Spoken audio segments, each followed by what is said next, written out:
Hello everyone and welcome back. I'm sharing real-life encounters with beings from beyond the skies to help you unwind and drift off to sleep. Before we begin, I'd love to hear from you. Drop a comment and let me know where you're tuning in from. Find a comfortable spot, relax, and let's get started. They never use the doorbell. Always 3 measured knocks spaced exactly 3 seconds apart. When the door opens, 2 men in flawless black suits stand waiting. Their faces are oddly forgettable, blurring from memory moments after they leave. Their voices carry an unnatural cadence, like audio played at slightly the wrong speed. These visitors know things, intimate details about lights you saw, information you've never shared with anyone. They claim no government affiliation, yet possess security clearances that don't officially exist. Their speech patterns are unsettling, questions that feel like threats, suggestions that sound like commands. Their cars sit outside, producing no exhaust and making no engine noise. Witnesses consistently report the same haunting certainty. Those weren't entirely human eyes staring back. Tonight, I'm unveiling 7 encounters with these shadowed figures, locked away in private archives. These are raw testimonies so unnerving that even seasoned investigators refuse to discuss them on record. These aren't sanitized dramatizations. These are accounts from ordinary people who learned that some experiences come with permanent watchers. We're not just being watched from above, we're being monitored from within by figures who wear human faces but carry something far more ancient behind their eyes. These Men in Black encounters prove contact isn't just real, it's being actively managed. Our first story takes us to a quiet suburban neighborhood in Phoenix, Arizona during the autumn of 1974. Margaret Chen, a retired librarian known in her community for precise details and her reluctance to discuss anything unverifiable, lived alone. Margaret lived in a modest ranch house on Elm Street, tending to her small garden that was the neighborhood's pride and spending quiet evenings reading. Her routine was interrupted on a Tuesday night in October around 9:30 when she was collecting laundry from the line. Something unusual caught her eye in the sky. A triangular craft glided silently overhead, its surface reflecting streetlights. No navigation lights, no engine noise, just a steady movement across the starfield. Margaret watched for about 2 minutes as it disappeared behind a neighbor's roofline.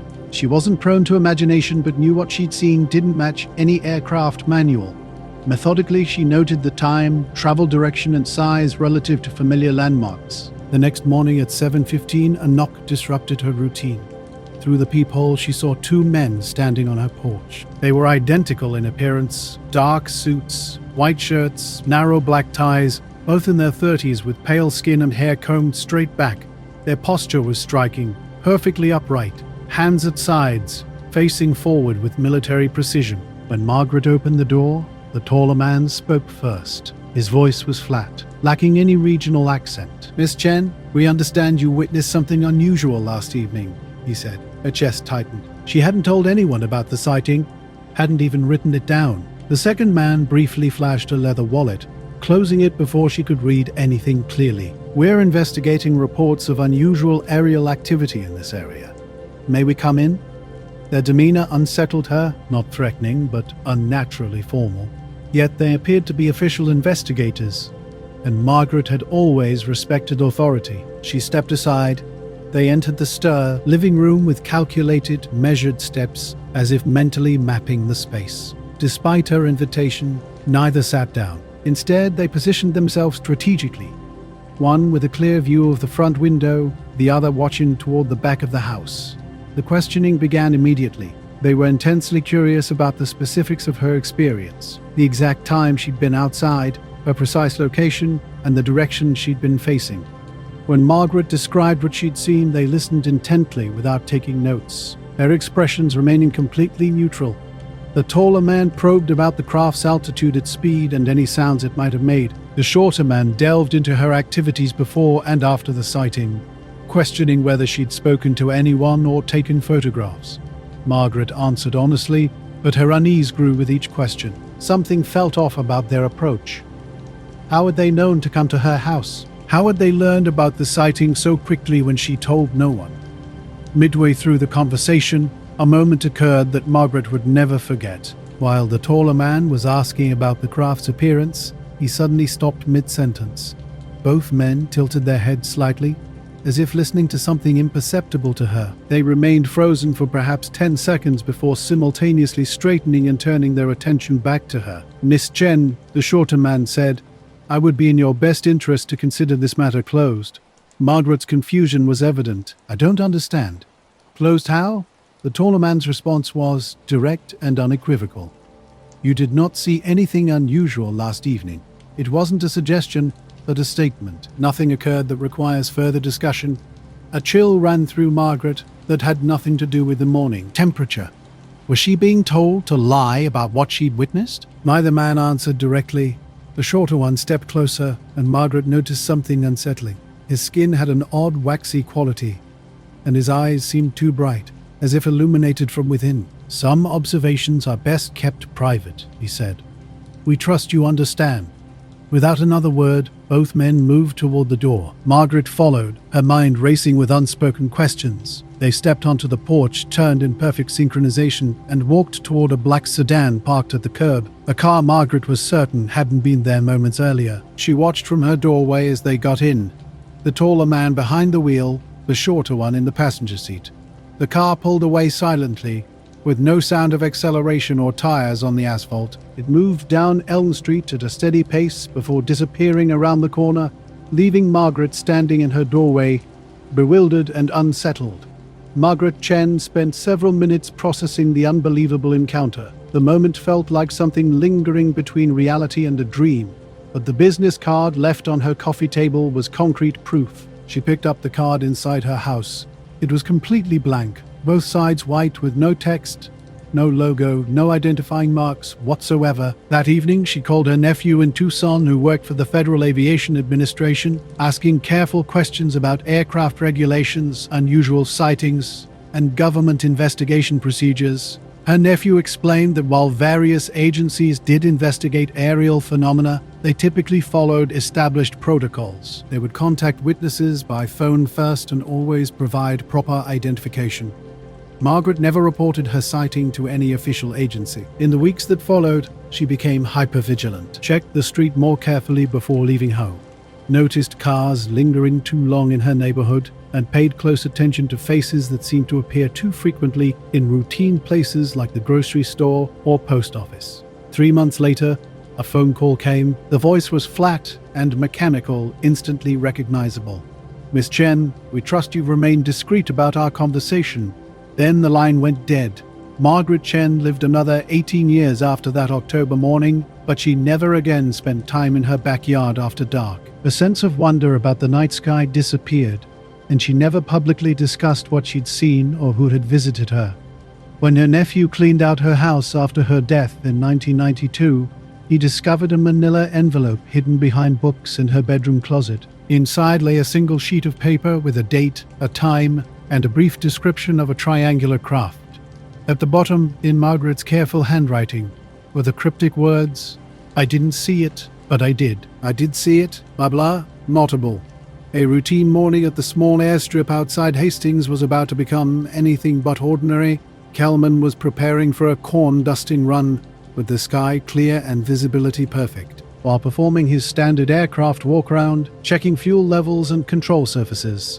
Something unusual caught his eye in the eastern sky. 3 disc-shaped objects moved in flawless formation, traveling north to south at an estimated altitude of 15,000 feet. They were unlike anything Kelman had seen in his 23 years of flying. No contrails, no navigation lights, no sound reached the ground. Through his binoculars, he watched these mysterious objects maintain their precise spacing for about 4 minutes. Suddenly, they banked sharply west and accelerated beyond what any conventional aircraft could manage, vanishing into the distance. Kelman was left, standing on the tarmac, his mind racing with unanswered questions. He completed his scheduled flights that day, but the sighting remained vivid in his memory. That evening, he contacted the regional FAA office to file a routine report. The duty officer listened professionally, asking standard questions about altitude, speed, and duration. Kelman provided exact coordinates, precise timing, and detailed observations. The officer thanked him and assured him the report would be forwarded to the appropriate authorities. 4 days later, those authorities arrived. Kelman was working on engine maintenance in his hangar when he heard a car pull up outside. A black sedan with heavily tinted windows stopped near the entrance. Two men in dark suits emerged, moving with deliberate purpose despite the July heat. The older man spoke first, his tone devoid of warmth. "Mr. Protection Noka Steve Bidzer. Kelman, we're here about your recent report to the Federal Aviation Administration." Kelman wiped his hands on a shop rag, studying the visitors. They hadn't offered identification and didn't resemble any federal employees he'd encountered before. "Which report would that be?" Kelman asked. "The aerial phenomena you observed on July 15th at approximately 0540 hours, the man replied. The precision of their information was striking. Kelman's original report had included the time, but hearing it repeated with such military formatting from unidentified men felt distinctly unsettling. "Who did you say you were with?" Kelman asked, his curiosity and suspicion growing. The younger man stepped forward, his skin an unusual pale gray under the hangar's fluorescent lights.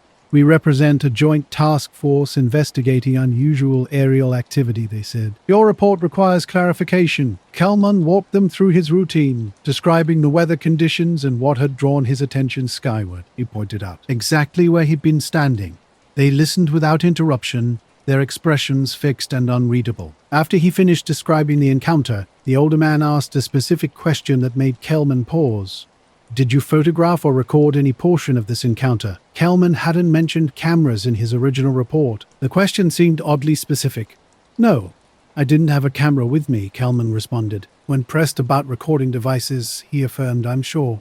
"Why would you ask that?" Neither man answered. The younger investigator pulled out a small device from his jacket pocket, smooth and featureless, roughly smartphone-sized. He held it at chest level, pointing it at Kelman for a few seconds before returning it to his pocket without explanation. Their questioning continued for another 15 minutes. They probed his flight schedule, usual routes, and whether he'd noticed anything unusual in previous weeks. Kelman answered honestly, but their demeanor grew increasingly unsettling. They never blinked as often as normal people. Their breathing seemed too controlled, too regular. The older man stepped closer. Kelman caught a faint, metallic odor, sharp like ozone after lightning. "Aerial anomalies can be easily misidentified," he stated. "Weather phenomena, experimental aircraft, optical illusions." "I know what I saw," Kelman replied firmly. "I've been flying these skies for over 20 years. Experience can sometimes create expectations that influence perception," the younger man interjected. He declared that what Kelman observed was most likely a formation of military aircraft conducting classified exercises. Kelman's jaw tightened. He'd seen every type of military aircraft in the region. These objects had moved in ways that defied conventional flight capabilities. "Those weren't military aircraft," he insisted. The investigators exchanged a brief glance. The older one withdrew a black and white photograph from a manila folder, showing it to Kelman. The two men stood by the hangar entrance, their stance synchronized and deliberate. Kelman had just been shown a photograph of 3 conventional fighter jets, military aircraft with standard markings and profiles. But these planes bore no resemblance to what he had actually witnessed that day. The younger man's tone was firm. "Your report would be amended to reflect the correct identification." When Kelman protested, the older man closed the folder, stating that the amendment had already been processed. Technical inaccuracies in the original description needed correction, he explained, to maintain operational security and eliminate confusion about legitimate military activities. Kelman felt a surge of anger. What if he filed another report? What if he told people what he truly saw? The response was immediate and calculated. His pilot's license, issued by the Federal Aviation Administration, relied on his reputation for accuracy and reliability. Persistent reports of misidentified aircraft could raise serious questions about his fitness to operate in controlled airspace. The threat was subtle but unmistakable. Kelman's entire livelihood depended on his ability to fly, and these men clearly understood how to leverage that vulnerability. They walked to their sedan, the vehicle moving with an unnatural silence that only added to Kelman's unease. The next day, when he called the FAA, he learned his report had indeed been updated to reflect identification of conventional military aircraft. The amended version would remain in his file for the rest of his career, but in a locked drawer at home, Kelman kept his own handwritten account of July 15th, complete with sketches that told a different story. During a frigid February night in 1979, Sandra Martinez, a quality control inspector at an automotive parts factory, stepped outside her workplace in Detroit's industrial outskirts for a breath of fresh air. Her methodical nature and professional training in noticing details made her naturally skeptical of anything unverifiable. The employee parking lot behind the factory was silent, with only distant machinery humming in the background. Stars shone clearly against the urban sky, and snow crunched beneath her feet in the near-zero temperature. Suddenly, two dark figures materialized beside her car, figures that hadn't been present when she'd parked 6 hours earlier and hadn't made a sound approaching. Their stillness was profoundly unnatural, like carefully positioned statues against the white snow. As Sandra moved closer, more details emerged. Both wore long, dark coats extending to their ankles, showing no signs of cold, despite the bitter wind. Their hair remained perfectly styled, and they stood facing her car with an eerie, deliberate positioning.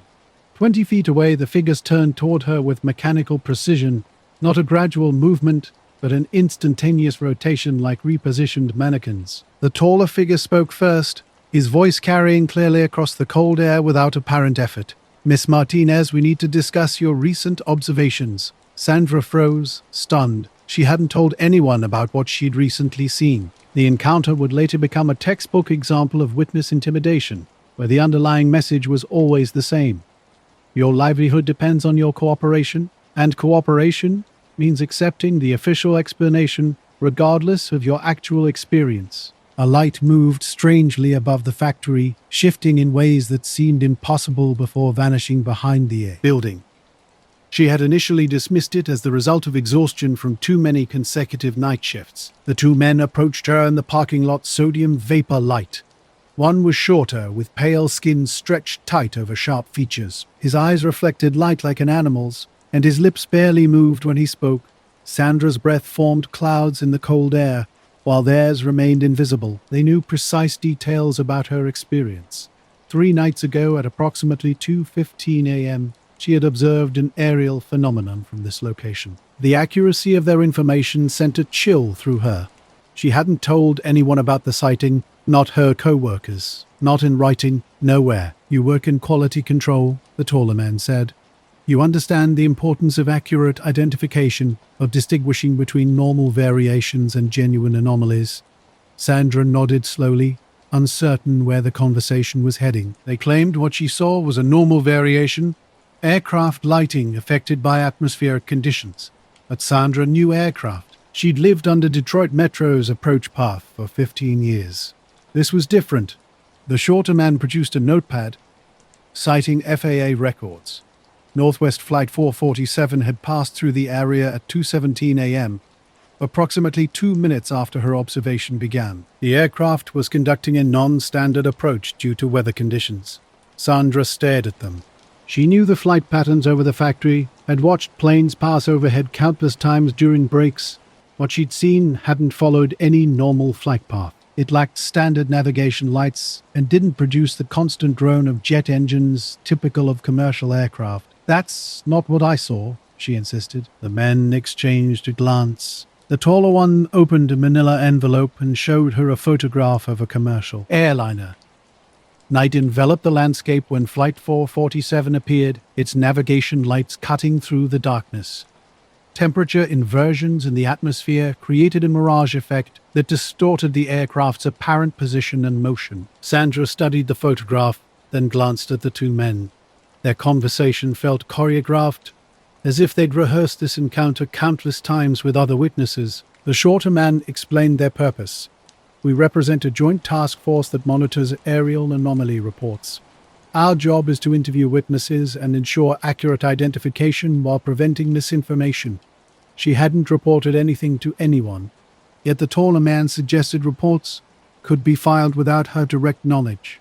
Co-workers' casual conversations, supervisors' observations, information flows through multiple channels. The implication was clear. They were monitoring her workplace, tracking her activities, potentially listening to private conversations. A sense of violation grew within her. Her life seemed dissected under an invisible microscope by strangers. "What do you want from me?" she asked. Simply acknowledge that you correctly identified Flight 447 and that no further discussion is necessary, the shorter man replied. The empty parking lot suddenly felt more isolated. Factory buildings seemed distant, machinery sounds muted. An unnatural silence amplified her heartbeat. When she hesitated, both men stepped closer. Sandra noticed their breath didn't condense in the cold air, as if their body temperature differed from normal. The taller man spoke in a flat, emotionless tone. Quality control positions require security clearances. These are subject to periodic review based on reliability assessments. Persistent reports of misidentified aircraft might raise questions about an employee's attention to detail and judgment. The staffer threat was unmistakable. Her job, her ability to support her family, hinged on maintaining her security clearance. These men had just demonstrated they could influence that clearance based on her willingness to accept their explanation. Without warning, both figures turned and vanished between two buildings at the edge of the parking lot, their dark coats blending seamlessly with the shadows. Sandra watched them disappear, then waited several minutes before approaching her car. The lot remained empty. The next morning, Sandra called in sick and spent the entire day diving deep into research. She pored over reports about unusual aircraft sightings, government investigations, and witness interviews. What she uncovered was far more unsettling than her initial encounter. Report after report revealed similar experiences. Pairs of men in dark clothing making subtle threats about employment and reputation. When she returned to work the following night, a memo waited in her locker. It clearly stated that discussing workplace security matters with unauthorized personnel could result in immediate termination and loss of clearance privileges. The memo was dated the morning after her encounter. Sandra Martinez worked at the factory for years, but something had fundamentally changed. She never took another outdoor break during the night shift. Her previous curiosity about the sky vanished, and she never mentioned the unusual lights to her co-workers. Years later, when researchers attempted to contact her about patterns of witness intimidation, they discovered she had moved away without leaving a forwarding address. The scene shifts to the vast New Mexico desert in the spring of 1983. Dr. Saul from 1983. Elena Rodriguez, a MIT-trained geologist, was conducting mining surveys in remote locations. Methodical and data-driven, she found comfort in the measurable reality of rock formations and mineral structures. The desert, with its clear skies and minimal light pollution, had become her second home. On the night of March 22nd, Rodriguez was camped near a series of limestone formations about 60 miles northwest of Roswell. After completing her daily measurements and preparing equipment for the next morning, she noticed something unusual, a soft, pulsing light emanating from behind a ridge approximately half a mile away. No, Rodriguez had noticed a curious glow from her camp. It wasn't the flickering of a campfire or steady artificial light. Her curiosity overcame her caution, and she grabbed a flashlight to investigate.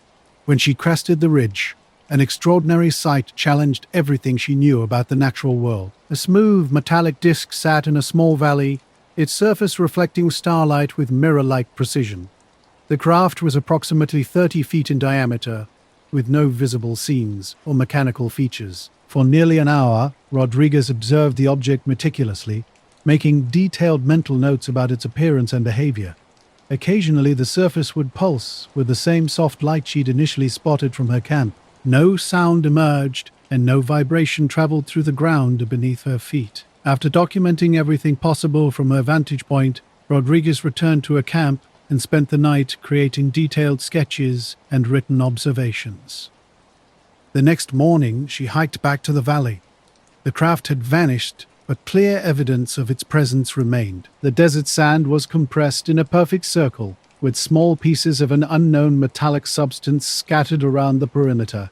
Rodriguez collected several samples, carefully sealing them in specimen containers and adding them to her geological survey materials. A week later, back in Albuquerque, she took the samples to the university laboratory, where she occasionally conducted freelance analysis work. Initial examination revealed properties that didn't match any known terrestrial materials. The metal fragments displayed unusual isotopic ratios and a crystalline structure unlike anything in standard reference databases. As she prepared for a more detailed analysis, unexpected visitors interrupted her work. Late on a Thursday evening, the security guard informed her that two men were waiting in the lobby.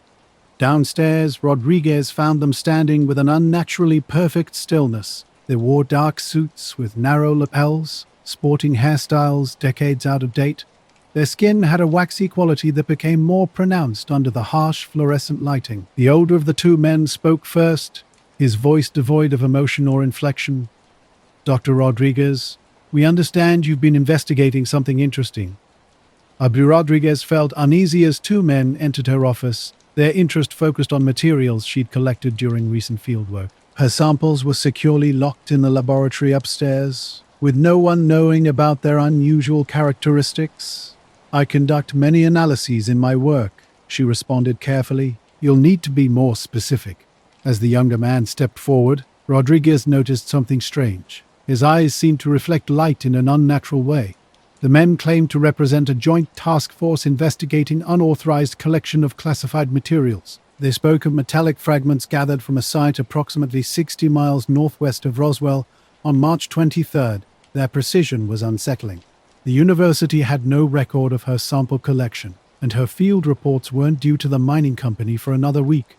Rodriguez challenged their authority. She'd carefully checked topographical maps before her survey work and found no indication of military installations or restricted zones. "That area isn't marked as restricted," she insisted. "I have permission from the landowner to conduct geological surveys." The older man countered that certain activities require operational security that prevents obvious signage or boundary markers. They requested to examine her laboratory, ostensibly to verify no classified materials were present on university property. Reluctantly, Rodriguez agreed and led them upstairs.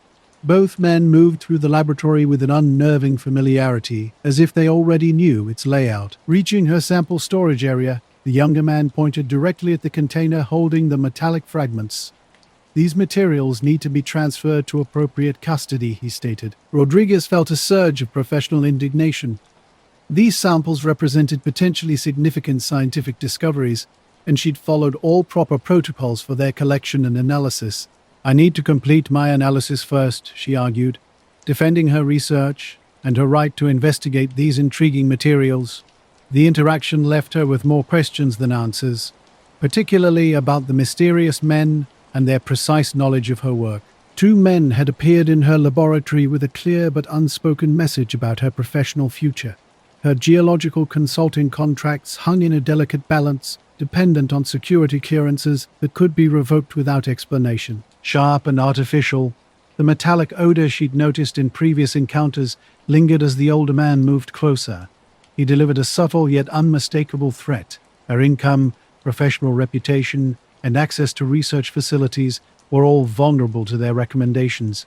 Rodriguez maintained her stance. The materials were simply unusual mineral samples requiring scientific examination, not a security risk. The younger man countered that unusual materials often have origins potentially classified for national security reasons. With methodical precision, they collected every fragment from her sample containers, sealing them in unmarked bags that quickly disappeared into jacket pockets. They requested copies of her previous analyses, claiming they needed to verify no classified information had been inadvertently documented. Before departing, the older man left a business card with a single phone number, unlike the blank cards from previous encounters. Their exit was as quiet as their arrival, offering no explanation about their authority or the reason for confiscating her samples. The next morning, Rodriguez called the number. An automated recording revealed the line was no longer in service. Her subsequent attempts to research the specific location of her sample collection uncovered an unexpected change. Recent geological survey maps now showed the area as a restricted military zone, though she was certain it hadn't been marked that way during her original research. Ultimately, Rodriguez never received payment for her consulting work with the mining company. The mysterious encounter had effectively ended her investigation. Rodriguez's research trajectory changed dramatically after a pivotal phone call about her final payment, during which she learned her contract had been terminated without clear explanation. Security clearance issues were cited, but no further details were provided. In the aftermath, her approach to research fundamentally shifted. Fieldwork gave way to laboratory-based analysis of conventional materials. She never again returned to the northwest Roswell area, nor did she collect samples from locations that weren't meticulously documented and pre-approved. When UFO researchers later sought her insights, Rodriguez remained guarded. Her only commentary suggested that some discoveries carry consequences far more profound than their immediate scientific value. The narrative then moves to the Pacific Northwest in 1986, a region characterized by dense forests and perpetual cloud cover that breeds an inherent sense of mystery. Thomas Brennan, a U.S. Forest Service ranger with 15 years of wilderness experience, was conducting a routine fire prevention survey when an extraordinary encounter would reshape his understanding of what exists between civilization and true wilderness. Late September's cool morning carried the familiar scents of pine and sounds of streams flowing over granite. Around 11:30, while documenting potential fire hazards near an old-growth Douglas fir grove, Brennan heard what initially seemed like aircraft noise, but the sound was different, a deep, pulsing vibration coming directly overhead. Unable to see through the forest canopy, he moved to a clearing with an unobstructed sky view. What he witnessed defied his extensive experience. A stationary triangular craft hovering approximately 200 feet above the treetops, dark, grey, and without rotors, propulsion systems, navigation lights, or military markings, the craft maintained an eerily precise position. For 3 minutes, it remained motionless. Then, in an instant, it accelerated straight upward at a speed that seemed physically impossible. Seconds later, it vanished beyond normal visual range, leaving behind only a lingering vibration and the memory of its inexplicable presence. As a federal employee with security clearances, he knew the proper channels for reporting unusual aerial activity in restricted airspace.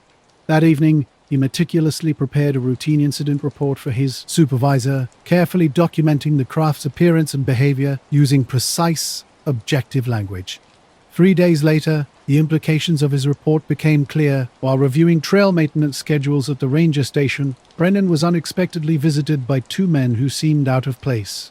Their dark suits and polished shoes, already dusty from the unpaved parking area, contrasted sharply with the wilderness setting. They lacked the standard identification badges typical of legitimate federal visitors. The taller man introduced himself simply as Agent Morrison, offering no first name or agency details. His silent companion stood near the radio equipment with an alert posture, seemingly monitoring communications. Both men had pale complexions that suggested minimal outdoor exposure, an odd characteristic for those investigating forest incidents. Morrison wasted no time with formalities. "We're here about your September 25th report. We need to clarify certain details about your observations," he stated directly. Brennan retrieved his incident report, ready to walk through his documented observations. Unexpectedly, Morrison's questioning took a different turn. The agents began probing into Brennan's personal life, his family, financial situation, workplace relationships. "I don't understand how this relates to aircraft identification," Brennan responded. Morrison remained impassive. "Context is important when evaluating witness reliability," he explained.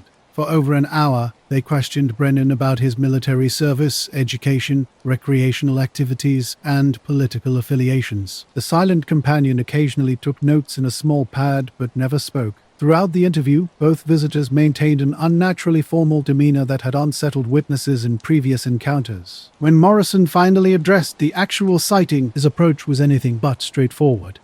Brennan had been identifying aircraft over these forests for 15 years. He knew the difference between a helicopter and what he had witnessed that day. When Morrison presented a photograph of a conventional military helicopter, Brennan was certain it bore no resemblance to the craft he had observed. Different shape, different flight characteristics, different everything. Morrison claimed the unusual appearance was due to stealth modifications and atmosphere distortion, insisting this was the correct interpretation of events. Brennan shook his head. There were no rotors, no rotor wash, and the craft had been completely silent until it accelerated vertically. The silent man finally spoke, his voice flat and emotionless. "Your report will be amended to reflect the correct identification," he stated. The amendment had already been processed through Forest Service channels.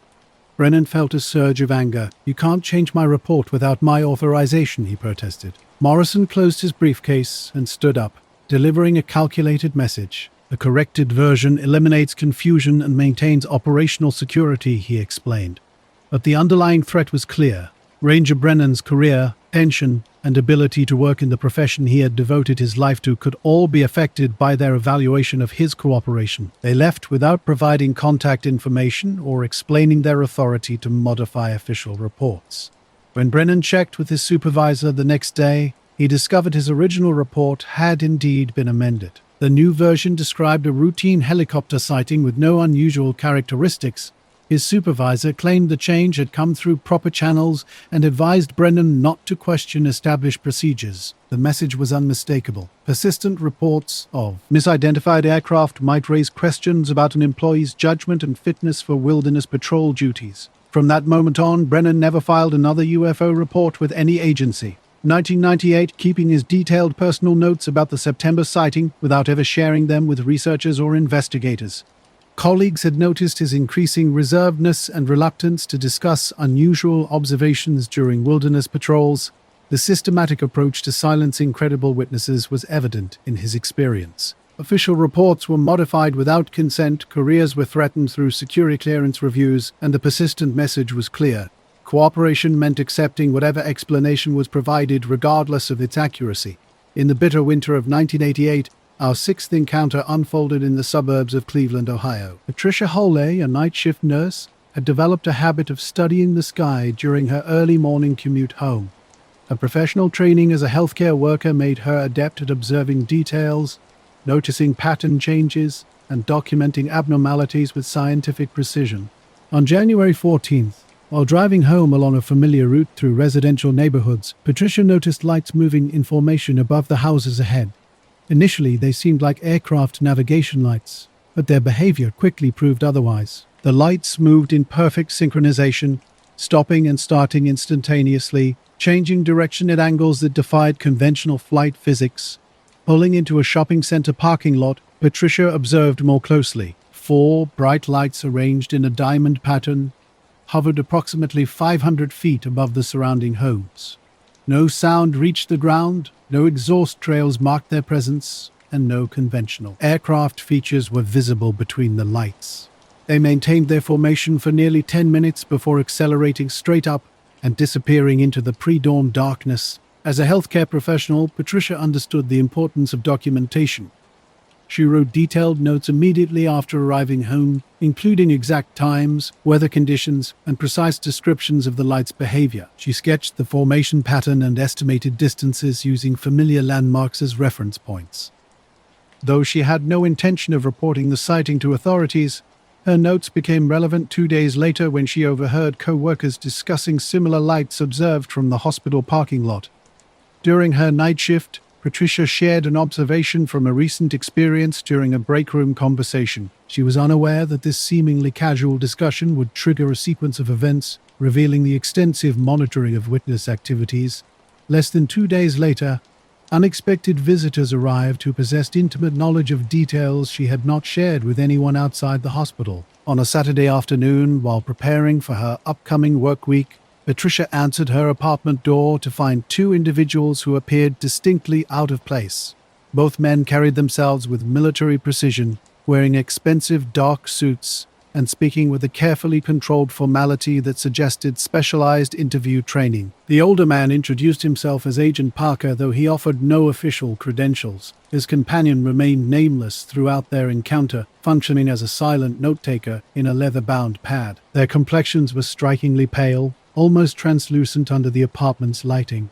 Agent Parker's opening statement immediately demonstrated the depth of their knowledge. He directly referenced her observation of unusual aerial activity on January 14th. While returning from Cleveland General Hospital, Parker's direct approach and detailed awareness made Patricia's chest tighten. She had only mentioned her sighting to a few co-workers and had made no official reports. The men knew her exact route along Cedar Road, the specific Eastgate Shopping Plaza parking lot where she stopped, and the precise 9-minute duration of her observation. The interview followed a pattern familiar to other documented encounters. While they sought details about her observations, their primary interest seemed focused on testing her memory and commitment to her account. Parker systematically inquired about the light's color, movement patterns, and apparent altitude, with his silent companion occasionally requesting additional clarification. Patricia quickly realized she was confronting individuals with surveillance capabilities far beyond her comprehension. Patricia's gaze locked with Parker's as she listened to his explanation about military aircraft and atmospheric conditions. She just reviewed the documents he'd produced from a manila folder, her professional background as a night shift nurse giving her a keen eye for detail. The official-looking headers and professional appearance meant little to her. "Those aren't the aircraft I saw," she stated firmly. "The lights I witnessed moved in ways no conventional plane could. Their behavior was completely different from what these documents suggest." Parker remained impassive, suggesting atmospheric distortion could create illusions of impossible movement. He showed her a photograph of jets in standard formation, their navigation lights positioned conventionally. Nothing matched her recollection of a diamond-shaped pattern and instantaneous directional changes. "I know military aircraft," she repeated. "I've worked nights for years." This was something else entirely. A tense silence hung between them. Then Parker leaned forward, his tone shifting subtly. He spoke about nursing licenses and professional standards, the underlying message clear. Her credibility was at stake. State medical boards could review her license based on perceived unreliability or poor judgment. Her entire career, her ability to support herself and maintain her professional reputation could be compromised. The threat was nuanced but unmistakable. Hospital security clearances required background evaluations assessing employee stability. Persistent reports of misidentified aircraft could raise questions about her fitness to access sensitive medical areas. Patricia understood precisely what was being implied. Challenge their explanation, and her professional life could unravel. In the healthcare field, Patricia's professional future hung in the balance after an encounter that would reshape her entire career. Her visitor spent another quarter hour meticulously confirming her understanding and identification of what she had observed, leaving behind official documents and a business card with nothing more than an isolated phone number. Immediately after their departure, Patricia attempted to contact the number, only to find an automated message declaring the line out of service. She repeated these calls over subsequent days, always encountering the same result. From that moment forward, Patricia never mentioned the sighting to her colleagues. When co-workers occasionally referenced strange lights during later nights, she swiftly changed the conversation. Throughout the remainder of her nursing career, colleagues noticed a profound transformation in her demeanor. She became less engaged, more hesitant to comment on unusual occurrences or procedural anomalies. Years later, researchers would use Patricia's case to illustrate how professional credentials and security clearances could be weaponized to enforce silence. The underlying message remained consistent: your professional survival depends on accepting official narratives, regardless of how they might contradict direct observations. Our narrative shifts to the windswept Maine coastline in 1990, where sea and sky merge into an enigmatic landscape. Captain Harold Mackenzie, a seasoned commercial fisherman with 37 years navigating North Atlantic waters, knew every nautical nuance inherited from generations before him. Operating a 40-foot lobster boat out of Bar Harbor, Mackenzie understood the ocean's capacity to distort perception. But on the night of October 9th, something challenged everything he believed about the natural world. Returning from his final trap run of the season, his boat laden with the day's catch, he spotted an extraordinary sight. 3 lights, arranged in a perfect triangular formation, hovered approximately 2 miles offshore. Their brilliance pierced through the dense autumn fog that typically enveloped the coastline after sunset. Initially, Mackenzie presumed these were Coast Guard vessels conducting nighttime operations. Not off the coast, Harold Mackenzie experienced something that defied every maritime rule he knew. While navigating, he watched several lights behaving in ways that seemed physically impossible. These objects rose vertically from the water, maintained perfect formation, accelerated to unimaginable speeds, and then stopped instantly before descending back toward the ocean. Mackenzie cut his engines and drifted, observing through his trusty binoculars. The objects appeared metallic, reflecting moonlight with mirror-like precision. No wake disturbed the water beneath them, and no sound carried across the distance separating his boat from their position. For 23 minutes, he meticulously documented everything in his logbook, which he always maintained for Coast Guard inspections and insurance purposes. When the objects finally disappeared, accelerating beyond the horizon at speeds no known watercraft could match, Mackenzie returned to port with more questions than answers. His practical nature demanded verification before drawing any conclusions. The next morning, he contacted the Coast Guard station in Bar Harbor to inquire about potential official operations. The duty officer checked overnight logs and confirmed no Coast Guard, Navy or civilian vessels had been operating in that area during the time frame. No aircraft training exercises or emergency responses could explain what Mackenzie had witnessed. Satisfied that he had observed something genuinely anomalous, Mackenzie shared his sighting with fellow fishermen during their morning coffee at the harbor diner. His reputation for reliability and decades of experience on those waters lent credibility to his account. Word spread quickly through the tight-knit fishing community that Harold Mackenzie had seen something unusual offshore. That afternoon, while preparing his boat for winter storage, two men approached him on the dock. They wore dark suits completely inappropriate for the maritime environment, their polished shoes already showing salt stains from the wooden planking. Neither carried the identification typically displayed by federal maritime inspectors. The taller man spoke first, his voice carrying an accent Mackenzie couldn't quite place. Despite years of interacting with visitors from various regions. "Captain Mackenzie," he began, "we understand you reported unusual vessel activity."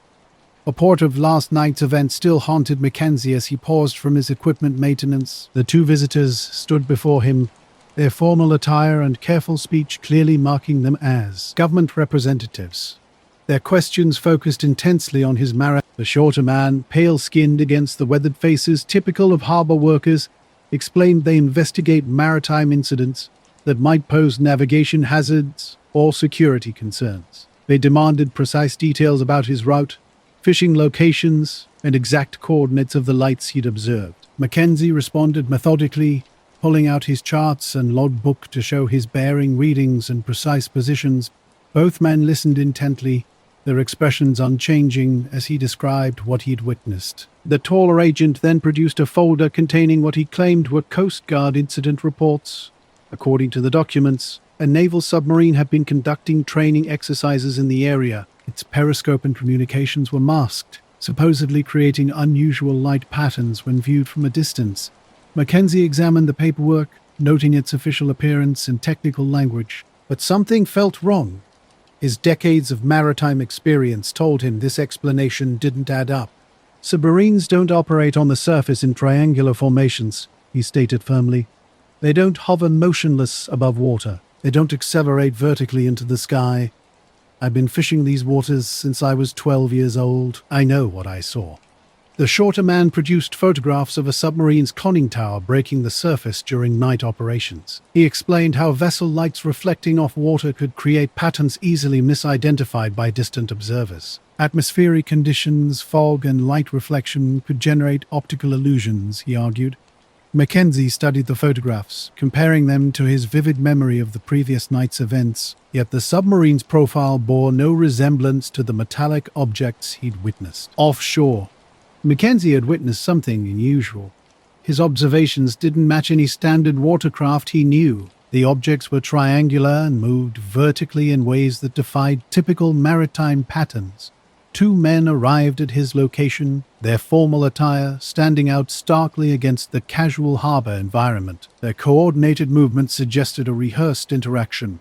One was taller, the other shorter, and they approached Mackenzie with a clear agenda.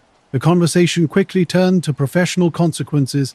Maritime authorities issued commercial fishing licenses with strict standards. These licenses depended on reliable navigation reporting and accurate observation skills. The men implied that Mackenzie's entire livelihood could be jeopardized by his current statement. Harbor dock space allocations, they suggested, could be influenced by federal inspectors' evaluations. Persistent reports of misidentified naval operations might raise questions about an operator's reliability. Mackenzie understood the underlying threat. He'd operated from the same dock for over 2 decades, building his business on reputation and trust. "I'm not changing what I saw," Mackenzie stated firmly. He knew the difference between a submarine and the objects he had observed. The visitors stood up simultaneously, their movements unnaturally synchronized. Before leaving, the taller man placed a white business card with only a phone number on Mackenzie's equipment box. Their message was clear: Reconsider your observations or face potential professional repercussions. Mackenzie watched them walk away. Noting something odd, he heard no car engine start despite their apparent departure. That evening, he called the number on the card. An automated recording informed him the line was not in service. No, Mackenzie had been experiencing unusual events surrounding a maritime incident in October, but his subsequent actions suggested a careful attempt to minimize attention to his experience. After multiple attempts to report something he'd witnessed, he received a formal notice reviewing his dock lease due to compliance questions from federal maritime inspectors. Though the letter lacked specific violation details, it implied that continued harbor facility use would require strict adherence to reporting protocols. Mackenzie's response was telling. When other fishermen inquired about the incident, he consistently claimed he had been mistaken about what he observed. His dock lease was ultimately renewed without further complications, but his colleagues noticed a significant change in his demeanor. He became less communicative and notably reluctant to discuss unusual maritime activities. Years later, researchers attempting to document his encounter found that Mackenzie had sold his boat and relocated inland, leaving no forwarding contact with the harbor authority. His case exemplified a broader pattern of witness management. The approach seemed designed to silence individuals through economic and professional pressure, avoiding direct confrontation or obvious threats. Those behind these interactions, whether government agents or something more enigmatic, demonstrated a sophisticated understanding of human vulnerability. Their methods consistently involved precise knowledge of personal circumstances, delivering messages that reshaped behavior through implied consequences rather than explicit threats. The uniformity of their approach suggested a coordinated effort, extending beyond traditional institutional boundaries. The phenomenon surrounding identified aerial objects, these accounts reveal, carries consequences far beyond the initial sighting. Witnesses quickly learn their observations are being monitored, their professional standing potentially at risk. The systematic silencing occurs through nuanced pressure that most individuals cannot afford to challenge. The underlying question remains, are these patterns the result of human organizational tactics, or do they indicate something more complex and unknown? The consistency and precision of these interactions continue to invite speculation about their true nature and origin. The Men in Black serve as guardians of secrets deemed vital to protect, appearing at the intersection of the unknown and the undeniable. Their methods ensure evidence remains elusive and witnesses stay silent, transforming extraordinary encounters into personal tragedies of lost truth and enforced ignorance. For those studying these patterns, profound questions emerge about reality's nature and the forces shaping our understanding. Are these visitors human agencies with unprecedented powers over civilian lives? Or do they represent something more complex, suggesting humanity's place in a universe far stranger than we've been allowed to comprehend? The 7 encounters explored represent only a fraction of similar reports accumulating in the shadows of official denial. Each witness faces a stark choice: accept provided explanations and maintain normal lives, or persist in their truth and face consequences extending far beyond personal inconvenience. Most choose silence. Those few who didn't discover that courage carries steep costs measured in destroyed careers, ruined reputations, and truths buried beneath layers of official contradiction. The Men in Black understand this calculus perfectly, applying pressure with surgical precision to achieve their goals without leaving visible traces. Their approach is methodical. When subtle pressure fails, more direct methods emerge. Witnesses who refuse silence face escalating interventions from visitors with limited patience. The price for believing truth is worth any sacrifice becomes increasingly clear. In a world where extraordinary experiences carry extraordinary consequences, truth becomes a luxury few can afford. Silence is purchased through carefully applied fear. What other secrets might be preserved through such methods? What witnesses might walk among us, carrying knowledge they dare not share, haunted by visits they cannot forget? The Men in Black remain active, their methods refined by decades of practice, their purpose unwavering. They maintain silence around phenomena that challenge our most basic assumptions about reality. These guardians of secrets ensure some doors remain closed, and certain truths stay buried beneath the weight of consequences too severe to bear. Their work occurs in the margins of human experience. Always watching and listening, they stand ready to appear when someone sees, knows, or speaks too much about surrounding mysteries. Whether motionless faces, and perfect black suits. They carry the authority to reshape reality by making witnesses forget, deny, or remain forever silent about their experiences. The haunting question isn't whether these men in black exist, but what truths they protect with such dedication that they're willing to destroy lives. What knowledge is so dangerous it requires systematic suppression? What reality is so threatening it cannot be allowed to surface in public awareness? Witness testimonies echo these questions, standing as monuments to truth someone considers too dangerous for general knowledge. In the spaces between their words and the silence that follows, we glimpse outlines of mysteries potentially far stranger than we've been permitted to imagine. When researchers began documenting these cases in the late 20th century, they discovered something unsettling about information suppression. It wasn't simply that witnesses were silenced. Entire networks of evidence seemed to dissolve systematically, leaving only fragments and whispers. Dr. Michael Harrison, a sociologist at the University of Vermont, spent 3 years in the early 90s attempting to trace the origins of men in black encounters. His methodology was straightforward: identifying witnesses through UFO research organizations and conducting detailed investigations. Harrison's investigation into the mysterious men in black phenomenon followed a rigorous methodology. He collected witness accounts and sought to verify their stories through careful cross-referencing of supporting documentation, including police reports, medical records, and employment files.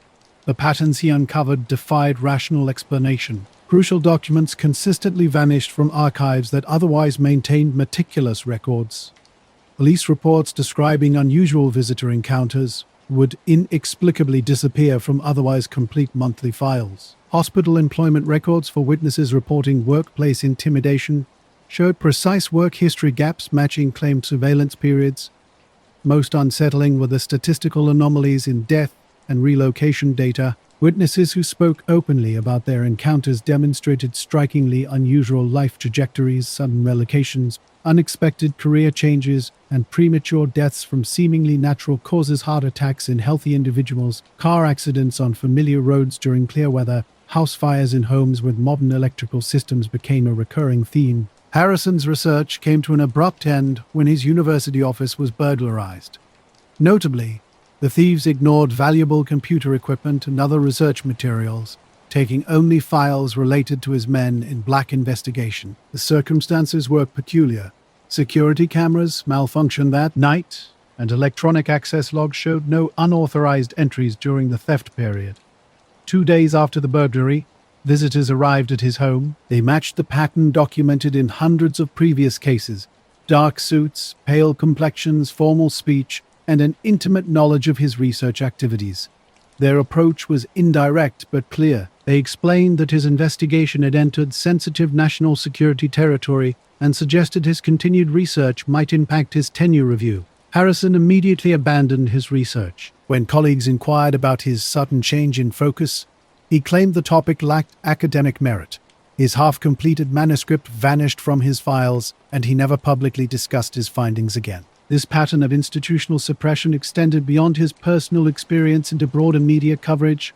Not journalists investigating men in black phenomena encounter consistent barriers. Television producers struggle with unexplained technical difficulties when attempting to document witness encounters. Newspaper editors find stories about intimidation tactics mysteriously blocked from publication, even after standard editorial review.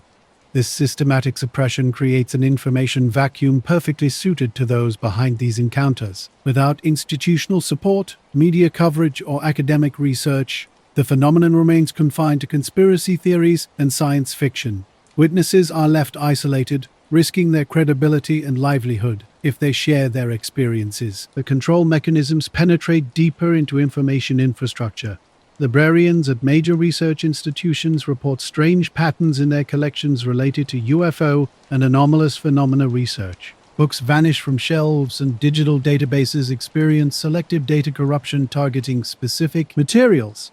In 1995, Jane Morrison, head librarian at a major university research collection, began noticing these anomalies. Patrons requesting specific titles about witness encounters discovered books listed in the catalog had disappeared.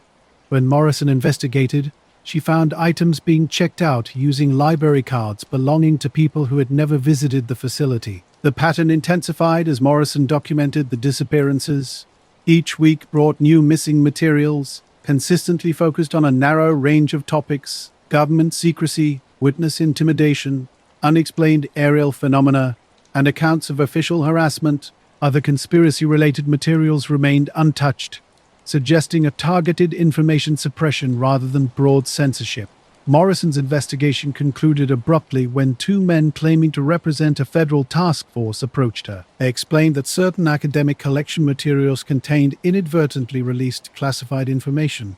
Morrison first encountered an unusual occurrence when an agency requested systematic reviews to remove certain materials from public access. When she asked for documentation of their authority, they presented credentials identifying themselves as members of a joint military-civilian oversight committee. The paperwork looked official, complete with seals and signatures. However, Morrison noticed something unsettling about the men themselves. They displayed characteristics similar to those described by other witnesses: pale skin, emotionless expressions, and speech that seemed carefully rehearsed. They requested her cooperation in identifying additional materials for review. She provided catalog information about the missing books, hoping to understand the investigation's scope. Instead, she discovered her cooperation had been interpreted as authorization for expanded removals. Over the following months, entire sections of the collection related to government secrecy and anomalous phenomena vanished.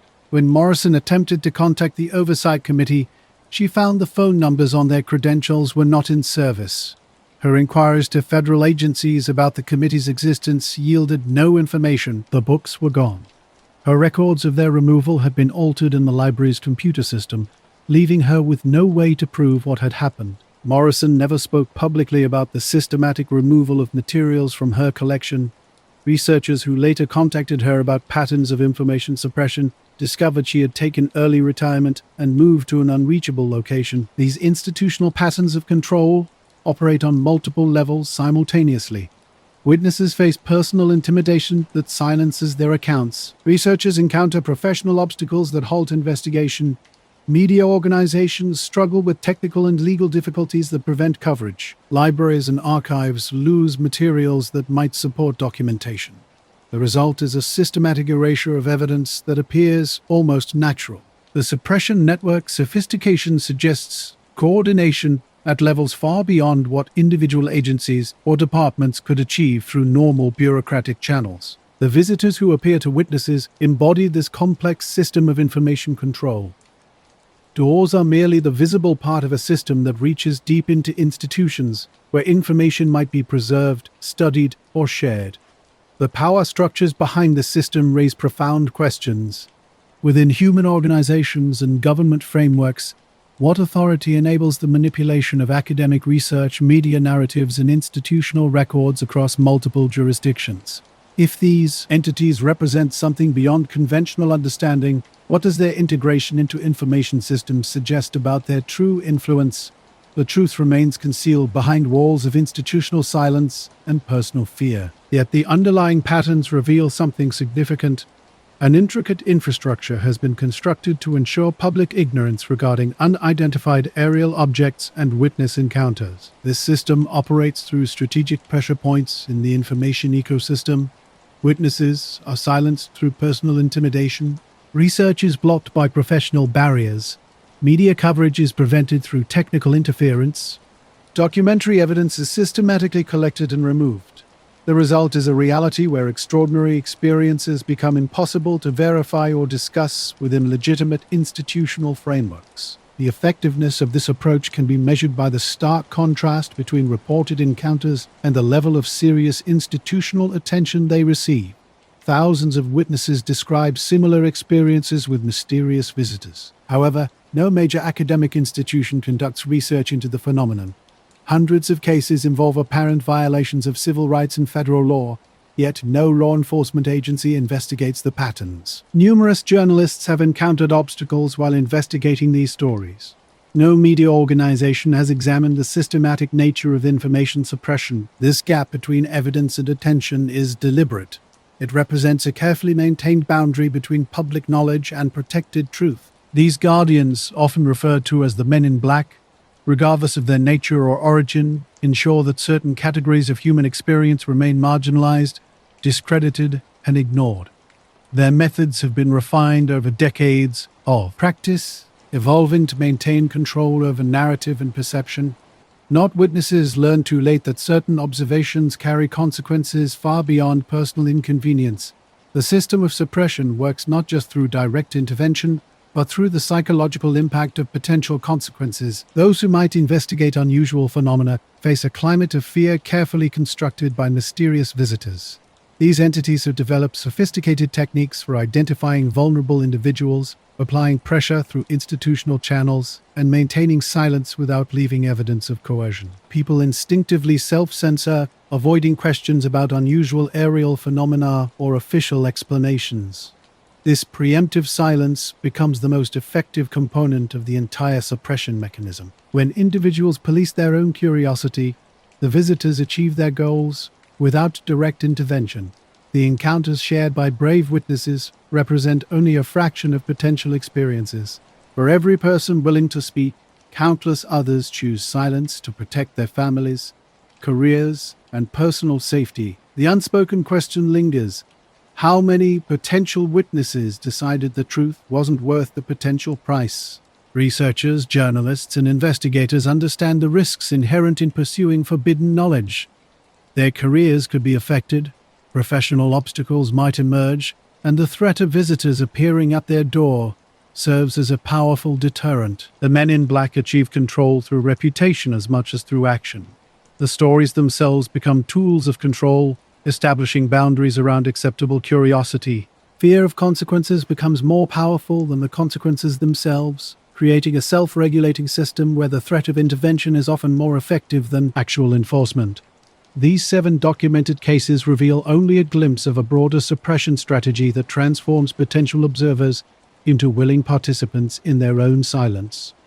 People continue to report encounters with mysterious visitors, a phenomenon that persists despite decades of systematic suppression. Researchers document patterns in their behavior, and the accumulated evidence suggests coordination at levels that challenge conventional explanations. The tension between suppression and revelation creates a complex landscape. While institutional forces may control official channels and individual witnesses, they cannot erase the fundamental human drive to understand and share extraordinary experiences. The visitors might manipulate responses, but they cannot eliminate the core of human curiosity. Steady witness testimonies continue to emerge, revealing the limits of institutional control. The persistence of these reports suggests the phenomena are too significant or widespread to be completely silenced. In the spaces between perfect control, truth finds its way through, like water seeping through stone. Systematic suppression only heightens the significance of whispered testimonies. The Men in Black stand at the intersection of known and unknown, guarding certain doors and ensuring specific information remains hidden. Yet their success in maintaining institutional silence paradoxically makes each witness account more precious and revealing. As we explore these rare encounters, we confront a reality where extraordinary experiences are met with extraordinary suppression.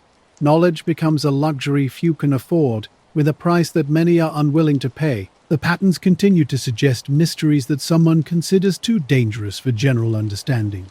Despite risks, witnesses speak. Despite control, encounters persist. And in this ongoing narrative, we glimpse a universe far stranger than we've been allowed to imagine. Their success in suppressing information becomes information itself, revealing through patterns and methods the outline of truths they work so diligently to conceal. In the systematic nature of their intervention, we glimpse the systematic importance of what they protect. Their methods and persistence suggest something deeper than individual witness accounts or isolated sightings. These guardians of secrets operate beyond what we're allowed to understand. They enforce boundaries of acceptable reality, working in the margins of human experience. Refined by decades of practice and supported by institutional networks spanning the entire information ecosystem, they are patient, thorough, and ultimately successful. Consider the mathematical impossibility of their coordinations across multiple agencies, institutions, and geographical regions without leaving administrative fingerprints. Their technological sophistication allows them to monitor witness activities in real time, anticipate reporting patterns, and intervene at precisely the right moment for maximum effect. These capabilities suggest resources and organization that transcend conventional government operations. The visitors move with a precision indicating advanced knowledge of witness behavior. They demonstrate psychological profiles that predict individual vulnerabilities and coordination mechanisms that span jurisdictional boundaries without apparent authorization from recognizable authorities. Dr. Juristic Stavianzia Nutribol. Catherine Walsh encountered this impossibility firsthand in 1992 while working as a statistician for the Department of Health and Human Services. Specializing in demographic analysis, she tracked population movements and behavioral patterns through large datasets. Her work required security clearances, granting access to interagency databases containing information about citizen activities across multiple government departments. While conducting routine research on migration patterns in rural communities, Walsh discovered data anomalies that defied conventional explanation. Researchers tracking population movements discovered unusual patterns suggesting systematic relocation linked to specific triggering events. The individuals involved weren't random.